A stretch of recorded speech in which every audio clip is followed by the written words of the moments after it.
ஒரு தியேட்டரில் கலெக்ஷன் ஆகிறது எவ்வளோ வசூல் ஆகுதுன்றது ஒரு தியேட்டர் ஓனருக்கு தெரியும்.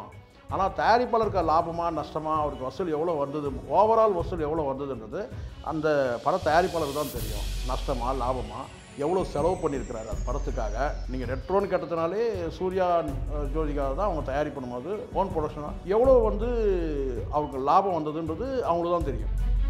ஒரு பெரிய ஒரு படம் ஒரு ப்ரொடக்ஷன் சார், நம்ம சாதாரண நீங்கள் டூரிஸ்ட் ஃபேமிலி கூட எடுத்துங்களேன், அதுக்கு எவ்வளோ உழைப்பு கொடுக்க வேண்டியது. 24 கிராஃப்ட் வேலை செய்யணும். அதுக்காக ஒரு இயக்குனர் மண்டையை கசக்கி ஒரு படத்தை ஒரு கதையை உருவாக்கி படமாக உருவாக்கி அதை டெலிவரி பண்ணி அதை மக்கள் அதை கொண்டாடுற சூழ்நிலை இடையில உள்ளே புகுந்து படம் இது சொட்டை அது நொட்டை அப்படின்னு சொன்னால் அது எப்படியான ஒரு இருக்கட்டும்.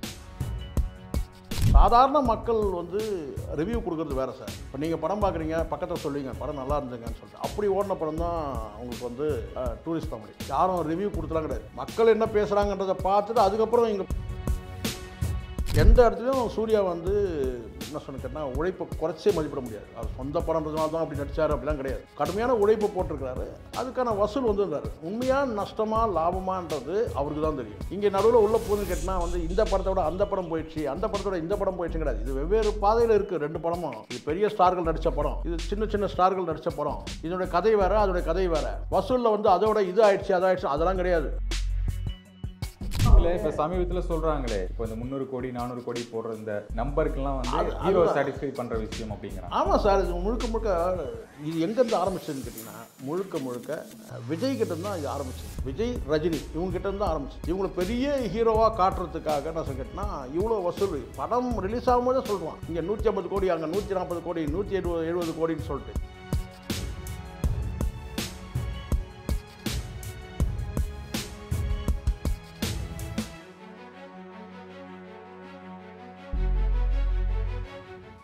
சார் வணக்கம் சார். வணக்கம் சார். சார் சமீபத்தில் ரிலீஸ் ஆன ரெட்ரோ அண்ட் டூரிஸ்ட் ஃபேமிலி இந்த ரெண்டு படங்களுக்கும் ஒரு நல்ல கலெக்ஷன் வந்திருக்கு. மக்கள் மத்தியில் ஒரு நல்ல வரவேற்பு கிடச்சிருக்கு ரெண்டு படங்களுக்குமே அப்படின்னு எடுத்துக்கலாம். இப்போது ஒரு சமீபத்தில் ஒரு 2 நாட்கள் முன்னாடி ஒரு தயாரிப்பாளர் இல்லை தேட்டர் ஓனர் ரெண்டு இடத்துல யாரோ சரியாக தெரில, அவர் சொன்னது என்னென்னா, ரெட்ரோ படத்தை விட டூரிஸ்ட் ஃபேமிலி படம் கலெக்ஷன் அதிகமாக இருக்குது அப்படிங்கிற மாதிரி சொல்லியிருந்தாங்க. ஆனால் ரெட்ரோ முன்னாடியே 3 நாள் கலெக்ஷன் 150 கோடி சம்திங் போட்டாங்க. இப்போ ஓவரால் கலெக்ஷன் 235 கோடி போட்டிருக்காங்க. இந்த கலெக்ஷன் எப்படி சார் டூரிஸ்ட் ஃபேமிலி தான் முந்திட்டு போயிருக்கு? முதல்ல ஃபஸ்ட்டு நான் சொல்கிறேன் சார், நீங்கள் கலெக்ஷன் பேசுகிறீங்க. ஒரு தியேட்டரில் நீங்கள் போய் படம் பார்க்க போனாலே தெரிஞ்சிடும், சரிங்களா? கலெக்ஷன் எப்படி இருக்குது அப்படின்றது நம்ம தியேட்டரில் போய் படம் பார்க்கும்போது உட்காரும்போது நமக்கு தெரிஞ்சிடும். எவ்வளோ பேர் உட்காந்துருக்குறாங்க சும்மா எழுந்து நின்று பார்த்தாலே தெரிஞ்சிடும். நான் இங்கே ரெட்ரோ கலெக்ஷன் அதிகமாக டூரிஸ்ட் ஃபேமிலி கலெக்ஷன் அதிகமான்ற விட என்னென்னு கேட்டிங்கன்னா, சில காலமாக ஒரு விஷயம் ஓடிக்கிட்டே இருக்குது. என்னென்னா கலெக்ஷன் ஒரு வார்த்தையை நீங்கள் போட்டிங்க, இதில் கேட்டால் லாபம் எவ்வளோ அப்படின்னு சொல்லி பார்க்குறேன்னு வச்சுங்களேன். இப்போ ஒரு தியேட்டரில் கலெக்ஷன் ஆகிறது தியேட்டருடைய ஓனருக்கு தெரியும். கண்டிப்பாக ஒரு தியேட்டரில் எவ்வளோ கலெக்ஷன் ஆகுது நீங்கள் தெரிஞ்சிக்க முடியும். ஏன் நீங்களே கூட இல்லை ஆன்லைனில் போனீங்கன்னா எவ்வளோ புக்காக இருக்குது அதை வச்சு நம்ம தெரிஞ்சிக்க முடியும். ஆனால் லாபம் எவ்வளோ, ஒரு தயாரிப்பாளருக்கு கிடைக்கிற லாபம் எவ்வளோ, உண்மையிலே அது பார்த்தீங்கன்னா ப்ராஃபிட்டாக இத்தனை கோடி வசூல் ஆச்சு அத்தனை கோடி வசூல் ஆச்சுன்னா சில வசூல் மன்னன்லாம் சொல்கிறாங்களே, எடுத்து விட்றானுங்களே. அதுக்கு நான் சொல்கிறேன். சமீபத்தில் திருப்பூர் சுப்பிரமணியம் கூட ஒரு வார்த்தை சொல்லிட்டார், ஒரு தியேட்டரில் கலெக்ஷன் ஆகிறது எவ்வளோ வசூல் ஆகுதுன்றது ஒரு தியேட்டர் ஓனருக்கு தெரியும். ஆனால் தயாரிப்பாளருக்கு லாபமா நஷ்டமா அவருக்கு வசூல் எவ்வளோ வந்தது, ஓவரால் வசூல் எவ்வளோ வந்ததுன்றது அந்த பட தயாரிப்பாளருக்கு தான் தெரியும். நஷ்டமா லாபமா எவ்வளோ செலவு பண்ணியிருக்கிறாரு அந்த படத்துக்காக. நீங்கள் ரெட்ரோன்னு கேட்டதுனாலே சூர்யா ஜோதிகா தான் அவங்க தயாரிப்பு பண்ணும்போது ஓன் ப்ரொடக்ஷனாக எவ்வளோ அவருக்கு லாபம் வந்ததுன்றது அவங்களுக்கு தான் தெரியும். தியேட்டர் கலெக்ஷனில் கேட்டால் தியேட்டரோட ஓனருக்கு தெரியும் எவ்வளோ கலெக்ஷன் ஆகிருக்கு, அவங்களுக்கு என்ன இதனால் ப்ராஃபிட்டாக இல்லையான்றது அவங்களுக்கு தெரியும். எல்லாம் எடுத்துருவாங்க, அடுத்த நாளே எடுத்துருவாங்க, அவங்களுக்கு தெரியும். இது எதை வச்சு சொல்கிறாங்கன்னு கேட்டால் நீண்ட காலமாக நிறைய நாட்கள் இந்த படம் டூரிஸ்ட் ஃபேமிலி படம் நல்லா போச்சு. நான் பார்த்தேன், நானும் பார்த்தேன். அந்த தினசரி நம்ம பார்க்கும்போது கேட்டால் அந்த கூட்டங்கள் எவ்வளோ பேர் போகிறாங்க, எவ்வளோ பேர் படம் பார்க்குறாங்க, வெளியே வராங்கன்ற செய்திகள் நம்ம சேகரிக்கணும் கேட்டால் தியேட்டர் உரிமையாளர் சொல்லுவாங்க இந்த படம் எங்களுக்கு கொஞ்சம் ப்ராஃபிட்டுங்கன்னு சொல்லுவாங்க. ஆனால் ஒரு படம் தயாரிப்பாளருக்கு தான் தெரியும் எவ்வளோ படம் செலவு பண்ணார். பார்க்கும்போதே எல்லாருக்கும் தெரியும் கேட்டால் டூரிஸ்ட் ஃபேமிலி கேட்டால் லோ பட்ஜெட் படம்.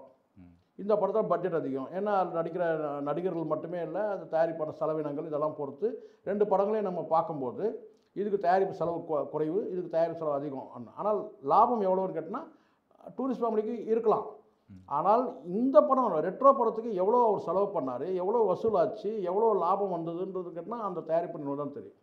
முதல்ல இதை புரிஞ்சிடணும். தியேட்டர் கலெக்ஷன் வேறு, படத்தோட வசூல் வேறு. உண்மையாக எந்த படமாக இருந்தாலும் சில பேர் சொல்கிறாங்கல்ல, தயாரிப்பாளர் இவ்வளோ லாபம், சில புள்ளிங்கெல்லாம் பேசிகிட்டு இருக்கிறாங்கல்ல, இந்த வீண் பேச்சு. அதனால தான் இந்த நம்ம தம்பி சந்தானம் சரியான படம் எடுத்தார், இந்த டிடி நெக்ஸ்ட் லெவல்னு சொல்லிட்டு. அது ஃபஸ்ட் பார்ட்டில் உண்மையிலேயே அந்த படம் எனக்கு கதை ரொம்ப பிடிச்சிருந்துச்சு. இந்த சும்மா இல்லாமல் 4 ரூமில் உட்காந்துட்டு 4 சவத்துக்குள்ளே உட்காந்துக்கிட்டு படம் இப்படி அப்படின்னு சொல்கிறாங்க பாருங்களா, அவங்க சரியான சவுக்கடி கொடுத்துருந்தாரு. அந்த படம் உண்மையிலேயே இந்த ரிவ்யூ கொடுக்குறவங்க அத்தனை பேருக்குமே நெத்தியடி அந்த படம். பட் இன்டர்வலுக்கு அப்புறம் அந்த படம் கொஞ்சம் ஷிப்பில் இருக்கிற வரைக்கும் அந்த படம் நல்லா தான் இருந்துச்சு. அதுக்கு பிறகு அவர் அரண்மனை 1, 2, 3 மாதிரி ஆயிடுச்சு. ரூமுக்குள்ளே போயிட்டு ஒரு பங்களாக்குள்ளே படத்தை கொண்டு போயிட்டார். அது படம். ஆனால் படத்தோட அந்த மையக்கரு என்னன்னு கேட்டால், அந்த ரிவ்யூ பண்ணுறவங்களுக்கெல்லாம் சரியான ஒரு சாட்டைடி மாதிரி கொடுத்துருந்தார். போகிற போக்கில் ரிவ்யூ கொடுக்குறதுன்னு ஒன்று இருக்குல்ல. ஒரு பெரிய ஒரு படம் ஒரு ப்ரொடக்ஷன் சார், நம்ம சாதாரண நீங்கள் டூரிஸ்ட் ஃபேமிலி கூட எடுத்துங்களேன், அதுக்கு எவ்வளோ உழைப்பு கொடுக்க வேண்டியது இருக்குது. 24 கிராஃப்ட்டு வேலை செய்யணும். அதுக்காக ஒரு இயக்குனர் மண்டையை கசக்கி ஒரு கதையை உருவாக்கி அதை படமாக உருவாக்கி அதை டெலிவரி பண்ணி அதை மக்கள் அதை கொண்டாடுற சூழ்நிலை இடையில உள்ளே புகுந்து படம் இது சொட்டை அது நொட்டை அப்படின்னு சொன்னால் அது எப்படியான ஒரு கேட்டோம். சாதாரண மக்கள் ரிவ்யூ கொடுக்குறது வேறு சார். இப்போ நீங்கள் படம் பார்க்குறீங்க, பக்கத்தில் சொல்லுவீங்க படம் நல்லா இருந்துங்கன்னு சொல்லிட்டு. அப்படி ஓடின படம் தான் உங்களுக்கு டூரிஸ்ட் ஃபேமிலி. யாரும் ரிவ்யூ கொடுத்துலாம் கிடையாது. மக்கள் என்ன பேசுகிறாங்கன்றதை பார்த்துட்டு அதுக்கப்புறம் இங்கே பேசுகிறதுன்னு வேறு ஒன்று இருக்குது. அதுக்கப்புறம் ஆமாம் ஜாமின்னு சொல்லி சொல்லக்கூடியதெல்லாம் இருக்குது. அதுலேயும் சில லாஜிக் பேசுகிறவங்களாம் இருக்கிறாங்க. நாம் கேட்டால் நீங்கள் 100% நீங்கள் லாஜிக் பார்த்தீங்கன்னா ஒரு படமும் நீங்கள் பார்க்க முடியாது. அந்த படம் என்ன சொல்லுதுன்னு பார்க்கணும். முழுக்க முழுக்க அன்பை சொல்லக்கூடிய படம், அவ்வளோதான். இது ரெட்ரோ படம் கேட்டால் அடிமைத்தனத்தை சொல்லக்கூடிய படமாக இருக்குது. எப்படிலாம் அடிமை பண்ணி வச்சுருக்காங்க கதைகளில் கேட்டிங்கன்னா எடுத்த மேக்கிங்கில் டிஃப்ரென்ஸ் இருக்கலாம். ஒவ்வொரு டைரக்டருக்கும் ஒரு பார்வை இருக்குது. அவர் தம்பி நல்லா உண்மையிலே சொல்கிறேன், நான் டூரிஸ்ட் ஃபேமிலி படம் அந்த எடுத்த தம்பி தன்னம்பிக்கை பாராட்டு, ஒரு கான்ஃபிடென்ட். இந்த நடிகர்களை சின்ன சின்ன நடிகர்களை மட்டுமே வச்சு ஒரு பெரிய படத்தை வெற்றி படமாக கொடுக்க முடியும் அப்படின்றத அவர் காட்டியிருக்காரு. ரெட்ரோவோட ஒப்பீட்டளவில் நீங்கள் சொன்னதெல்லாம் சொல்கிறேன். ரெட்ரோ படம்னு கேட்டால் ஒரு பெரிய ஹீரோ. எந்த இடத்துலையும் சூர்யா என்ன சொன்ன கேட்டால் உழைப்பை குறைச்சே மதிப்பிட முடியாது. அவர் சொந்த படம்ன்றதுனால தான் அப்படி நடித்தார் அப்படிலாம் கிடையாது. கடுமையான உழைப்பை போட்டிருக்கிறாரு. அதுக்கான வசூல் வந்துருந்தார். உண்மையான நஷ்டமாக லாபமான்றது அவருக்கு தான் தெரியும், தயாரிப்பாளராக. இங்கே நடுவில் உள்ள போகுதுன்னு கேட்டால் இந்த படத்தோட அந்த படம் போயிடுச்சு, அந்த படத்தோட இந்த படம் போயிடுச்சு கிடையாது. இது வெவ்வேறு பாதையில் இருக்குது 2 படமும். இது பெரிய ஸ்டார்கள் நடித்த படம், இது சின்ன சின்ன ஸ்டார்கள் நடித்த படம். இதோடைய கதை வேறு, அதோடைய கதை வேறு. வசூலில் அதோட இது ஆயிடுச்சு அதாயிடுச்சு அதெல்லாம் கிடையாது. அது அவங்களுக்கு தான் தெரியும். இந்த படத்தை ப்ரொடக்ஷன் பண்ணவங்களுக்கு தெரியும், அந்த படத்தை ப்ரொடக்ஷன் பண்ண 2 ப்ரொடக்ஷன் உள்ள யூனிட்டுக்கு தான் எவ்வளோ லாபம்ன்றது தெரியும். ஆனால் தியேட்டரில் பார்த்தீங்கன்னா அந்த தியேட்டர் உரிமையாளர்கள் சொல்லக்கூடியதுன்னு கேட்டால் எனக்கு இது கேட்டால் இந்த படத்தை இத்தனை காட்சிகள் நாங்கள் ரன் பண்ணோம், அது அவங்க சொல்லக்கூடியது. அதுதான் இந்த திருப்பூர் சுப்பிரமணியன் சொல்கிற வார்த்தை தான் கரெக்டான வார்த்தை. இந்த இடத்துல நான் சொல்லக்கூடியதுன்னு கேட்டால் தியேட்டர் உரிமை உண்மையான வசூல் யாருக்கு தெரியும்னா தயாரிப்பாளர் தான் தெரியும். மற்றவங்களாம் உருட்டின்னு இருக்கான். ஹீரோக்களை தூக்கி பிடிக்கணும்னா உடனே சமீபத்தில் சொல்கிறாங்களே, இப்போ இந்த 300 கோடி 400 கோடி போடுற இந்த நம்பருக்கெல்லாம் ஹீரோ சாட்டிஸ்ஃபை பண்ணுற விஷயம் அப்படிங்கிறாங்க. ஆமாம் சார், இது முழுக்க முழுக்க இது எங்கேருந்து ஆரம்பிச்சதுன்னு கேட்டிங்கன்னா முழுக்க விஜய் கிட்டேருந்து தான் இது ஆரம்பிச்சது. விஜய் ரஜினி இவங்ககிட்டேருந்து தான் ஆரம்பிச்சது. இவங்களை பெரிய ஹீரோவாக காட்டுறதுக்காக என்ன கேட்டினா இவ்வளோ வசூல். படம் ரிலீஸ் ஆகும்போதே சொல்கிறான் இங்கே 150 கோடி, அங்கே 140 கோடி, 170 கோடின்னு சொல்லிட்டு. சரி, இப்போ பெரிய ஸ்டார்களை தூக்கி பிடிக்கணும். இப்போ பாருங்க, சூர்யாவை பிடிக்கலன்னா ரெட்ரோ படம் ஒன்றுமே இல்லை, குப்பைங்கன்றான். நம்ம சூர்யா விட்டுருவோம். தயாரிப்பாளர் தான் அஃபீஷியல் அக்கௌண்ட்லேருந்து போடுறாங்க. சரிங்களா? சன் பிக்சர்னா சன் பிக்சர் போடுறாங்க, ஒரு 400 கோடி அப்படின்னு போடுறாங்க. அது உண்மைன்னு எடுத்துக்கலாமா வேணாமா? அவங்க தானே தயாரிப்பாளர். சார் இப்படி இருந்தாலும் ஒரு தயாரிப்பாளர் சொன்னாங்கன்னா அது நம்ம எடுத்துட்டு தான் சார் ஆகும். அவங்களுடைய அஃபிஷியலாக அவங்க அறிவிக்கிறாங்கன்னு வச்சுக்கோங்களேன். யாரும் இருந்தாலும் சொல்கிறேன், சன் பிக்சர்ஸ் மட்டுமே யாருமே. ஏன்னா நீங்கள் ரஜினி விஜய் பண்ணுறாங்கன்னு சொல்லி அதுதான் நான் தான் சொல்ல வரேன். இப்போ அவங்களுக்கு எவ்வளோ வருவாயின்னு காட்டுறமோ இருக்குன்னா அவங்களுக்கு பார்த்தீங்கன்னா பாதகம் தானே அது. ஏன்னா அதுக்கான டேக்ஸ் பே பண்ணணும், எவ்வளோ விஷயங்கள் இருக்குது இல்லையா? அப்படின்னு பகிரங்கமாக வெளியிடுறாங்கன்னா அது உண்மையான வசூல் பொருள். ஏன்னா ஒரு நிறுவனம் வந்து நாங்கள் லாபகரமாக நாங்கள் அந்த ஒரு தொழிலை நடத்துகிறோன்றதை காட்டுறதும் ஒரு ஸ்டேட்டஸு. அதை பண்ணுறாங்க. சன் பிக்சர்ஸ் மட்டும் கிடையாது. யாரெல்லாம் இப்போ நீங்கள் இவரு எடுத்துங்க சார், வி கிரியேஷன்ஸ், இவர் தானு, எவ்வளோ படங்கள் ஃபெயிலியர் ஆகிருக்கு, அவரு சக்ஸஸும் ஆகிருக்கு. அப்போ அதை நீங்கள் ஒரு கணக்கில் எடுத்துன்னு கேட்டால் அவர் வந்து இவ்வளோ காலமாக அந்த சினிமாவில் வந்து தயாரிப்பாளர் பெரிய பெரிய நிறுவனங்கள்லாம் தொழிலை விட்டு போயிட்டாங்க, இல்லை நஷ்டம் அடைஞ்சு போயிட்டாங்க. 2 வகையில் போயிட்டாங்க. வேண்டாம்ப்பா, இது வரைக்கும் நம்ம சம்பாரிச்ச வரைக்கும் போதும், இனிமேல் நம்ம சினிமாவில் இன்வெஸ்ட்மெண்ட் பண்ண வேண்டாம், சினிமா சூதாட்டம் மாதிரி ஆயிடுச்சு, இனிமேல் நம்ம வேண்டாம், ஏன்னா ஒரு ஹீரோக்கும் 100 கோடி 150 கோடி கேட்குறேன், நம்மளால் இவ்வளோலாம் கொடுத்தலாம் நம்மளால முடியாது அப்படின்னு சொல்லிட்டு போயிடவும் உண்டு. ஆனால் அதே சமயத்தில் பெரிய ஸ்டாரில் வச்சு என்னால் படம் எடுக்க முடியும், சின்ன ஸ்டாரில் வச்சு என்னால் படம் எடுக்க முடியும்னு சொல்லி ஒரு கேட்டால் இப்படியும் அப்படியும் வந்து கேட்டால் வந்து நீச்சல் அடிக்கிறாரு தானு, எது நீச்சல் போடுறாரு. ஸோ அப்படி இருக்கும்போது கேட்டால் இதுதான் வந்து ஒரு பிராண்டு, அதாவது கேட்டால் ஒரு தயாரிப்பினோட ஒரு பிராண்டு, சன் பிக்சர்ஸ் பிராண்டு. அப்போ நாங்கள் வந்து கேட்டால் தயாரிக்கிற படங்கள் வந்து எங்களுக்கு இவ்வளோ லாபகரமாக இருக்குதுன்னு கேட்டால் அந்த தயாரிப்பு வந்து கேட்டால் அடுத்த ப்ரொடக்ஷன் நல்லா இருக்கும், இப்போ சன் பிக்சர்ஸ் படம் தான் நல்லா இருக்கும்பா அப்படின்னு ஒரு நேம் எடுக்கணும்ல.